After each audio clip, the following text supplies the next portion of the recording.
warm welcome to the distance education program of the Sarv Shiksha Abhiyan, MHRD State SSA production. Well friends, all of us teaching at the elementary level always try to understand how we can become better teachers. And we keep trying our best to perform better. Language plays a crucial role, and also when we teach different languages, we try to master that language and also teach it better. Today we have with us Dr. Kishore Kumar from the English and Foreign Language University, Hyderabad, to tell us how we can improve our proficiency in teaching English. Welcome, Dr. Kumar. Would you tell us how we can become better English teachers? Yeah. Thank you, Professor Sharma. This is a very important question, and all of us teach English and we'd like to improve our teaching skills. First of all, we should know what do we mean by teaching. Teaching is, as you know, facilitation of learning. And what is learning? Learning is nothing but change in behavior or state of knowledge as a result of experience. And we have to provide this experience to our learners so that they can improve their language. Many of us teach English the way we teach other subjects, because in many schools teachers are required to teach English, science and social studies. So we don't realize the difference between teaching a language and teaching a content-based subject. As you know, language is a skill, and a skill can be acquired only by practice. Whereas in social studies, content assumes importance, and there the teacher can just lecture and transfer the content from the textbooks to the learners' brains. But in the case of English, learners have to get practice in using the language in the classroom. So if we lecture in the classroom, or if we read and translate the reading text in the classroom, the learners will not get practice. If you keep reading yourselves without allowing your students to read, then at the end of the academic year, your reading skills will improve. You will be a better reader, and your students will remain where they were at the beginning of the academic year. So we should remember this distinction between teaching a language and teaching a content-based subject. Now, if we have to give opportunities to the learners, if we provide opportunities to the learners to use English in the classroom, what should we do? If we ask our students to read the text, will they read it? What has been your experience? We find students are reluctant to read. Why? It is because they don't find it interesting. Now here we should remember, in our real lives, when we read something, how do we read? And why do we read? Do we ever read something just for the sake of reading? I'll give you 5 seconds. Think about it.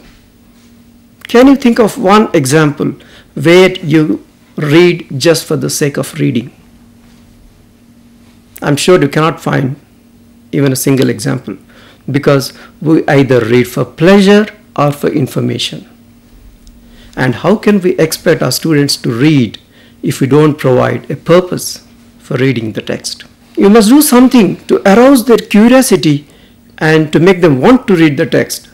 Once you succeed in doing this, then you cannot stop them from reading the text. Even if you don't ask them to read, they will continue reading. So what we do in real lives, we should try to do in our classrooms also. I'll give you one more example. If I ask you to write something, I'll give you a topic. I'll ask you to write an essay. How will you write? First, you list all the things you would like to include in the essay. Then you will select. Maybe you have to write only 150 words, so you won't be able to include all the ideas. So you will select the ideas. Then you will group them. Then you will order them. I'll start with this idea. Then I'll go to the next idea. Okay? And finally you write your first draft. Okay, so far your focus was on content. Now you will read it to find out if there are any language errors. Then you give it to me. But when it comes to teaching writing skills, do we do this? Some of us, yes, do this. But many of us just dictate essays.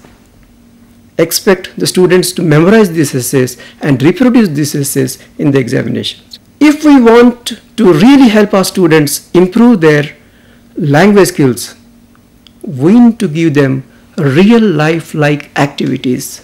And the learner should feel that by doing this activity, they are going to improve the language skills, and immediately after they go out of the classrooms, they should be able to use this knowledge outside the classroom. The third thing which we should remember is we teach in different parts of the country. Some of us teach in small villages, some of us teach in towns, and some others in big cities.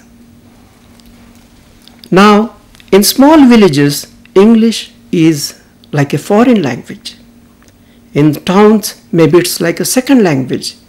And in some states and in some cities, English is like a first language. I would like to explain what I mean by the first language, the second language, and the foreign language.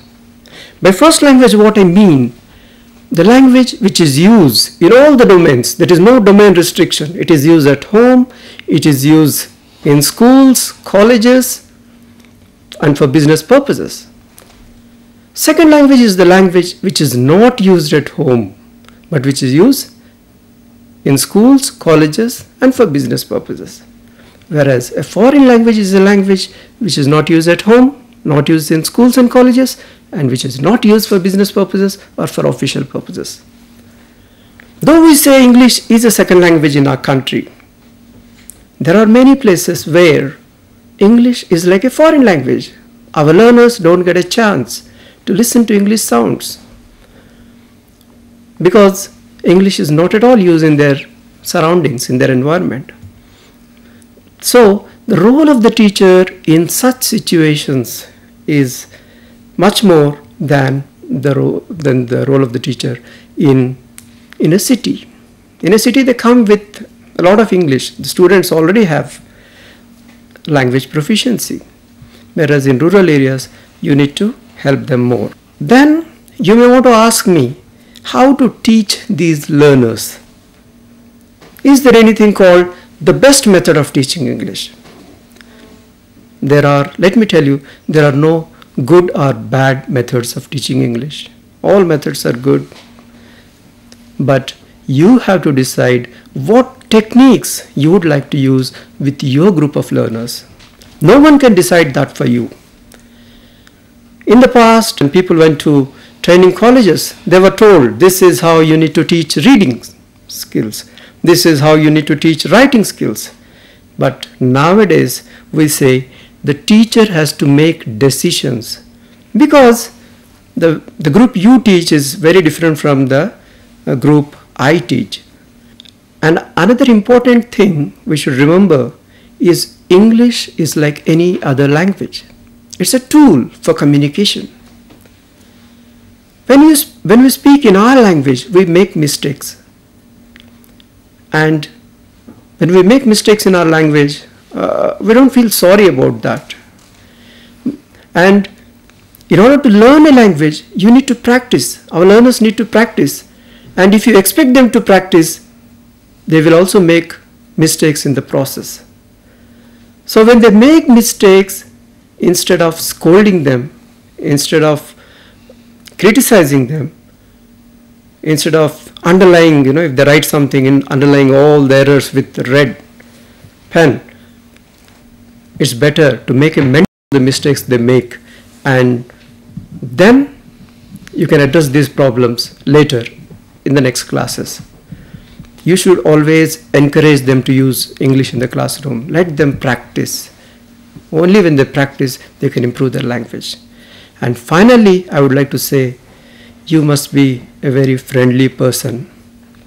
Now, if the teachers are strict, then learners hesitate to approach them. When the learners are tense, when they are tired, nervous, they do not want to participate in the classroom activities, and when they don't participate, they don't improve their language. So we should be very friendly and approachable. Thank you so much, Dr. Kumar. Practice makes a person perfect. And you have given us so many clues how to become perfect teachers.